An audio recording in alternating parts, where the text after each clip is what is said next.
स्वागत है आपका मेरे चैनल पर। मैं हूं इकबाल मलिक और आज मैं लेकर आया हूं आपके लिए एक नई वीडियो। चलिए शुरुआत करते हैं।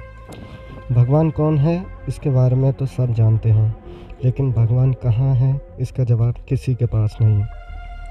हमने बचपन में अक्सर अपने माता पिता से सुना है कि भगवान स्वर्ग में रहते हैं, लेकिन स्वर्ग कहाँ है इसका जवाब हमें हमारे माता पिता नहीं दे पाते हैं।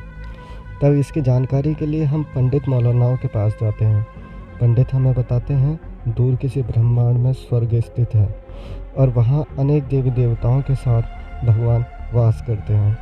और दूसरी तरफ मौलाना हमें बताते हैं 7वें आसमान में अल्लाह का अर्श है और वहाँ अपने अनेक दूतों के साथ वास करता है। इसी तरह अलग अलग धर्म के लोग अलग अलग कहानियाँ बताते हैं, किंतु कोई भी धर्म भगवान के वास का स्पष्ट स्थान नहीं बताता है। और सवाल यह उठता है कि भगवान या खुदा कहाँ पर स्थित है और इसकी जानकारी हमें कैसे प्राप्त होगी। इस सवाल का जवाब जानने के लिए हमें अरबों साल पीछे जाना होगा। तो चलिए इस सवाल का जवाब जानने के लिए उस युग में चलते हैं जब दूर दूर तक कहीं भी किसी ब्रह्मांड या गैलेक्सी में किसी तरह का जीवन नहीं था। अरबों साल पहले जब बिग बैंग भी नहीं हुआ था, तब दुनिया में अंधकार के सिवाय कुछ नहीं था। चारों तरफ सिर्फ अंधेरा और अंधेरा छाया हुआ था।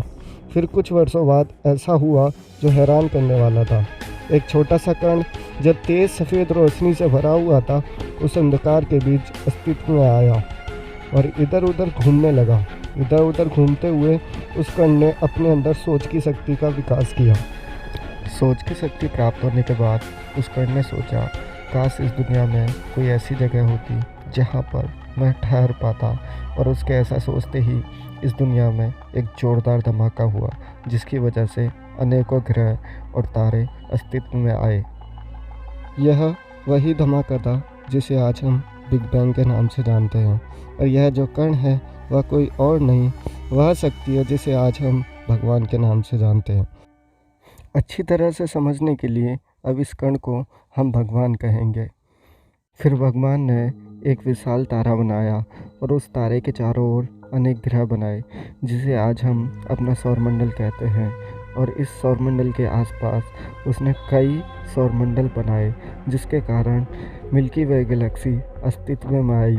इसके बाद उसने अनेकों गैलेक्सी बनाई और ऐसा करते करते भगवान ने इस ब्रह्मांड को इतना बड़ा बना दिया कि आज हम इसके बारे में 1% नहीं जानते हैं।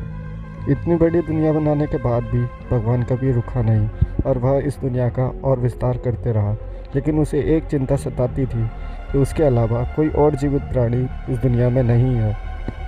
जीवन की उत्पत्ति के लिए उसने पृथ्वी को चुना और पृथ्वी पर कई प्रकार के जीव जंतु बनाए, कई तरह की पेड़ पौधे बनाए और आखिर में उसने इंसान को बनाया।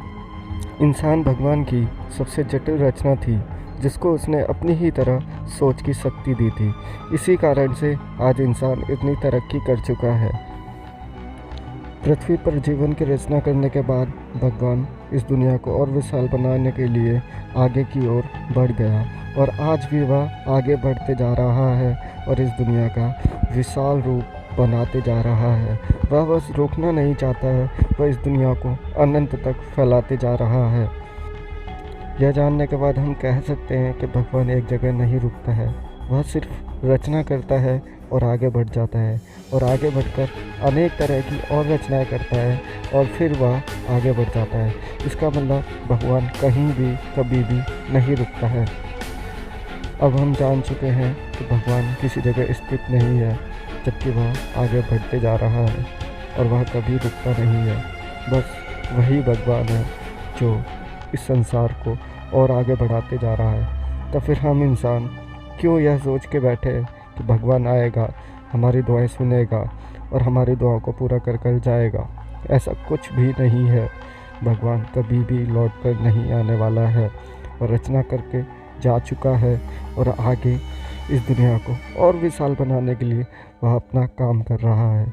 इसलिए अपने काम खुद करें, अपनी इच्छाएं खुद पूरा करें, क्योंकि कोई भगवान इस दुनिया में आपकी दुआएं पूरा करने के लिए नहीं आने वाला है। वीडियो देखने के लिए बहुत बहुत धन्यवाद। अगर आपको मेरी वीडियो पसंद आई है तो लाइक करें, मेरे चैनल को सब्सक्राइब करें। मुझे आपके सपोर्ट की बहुत ज़रूरत है।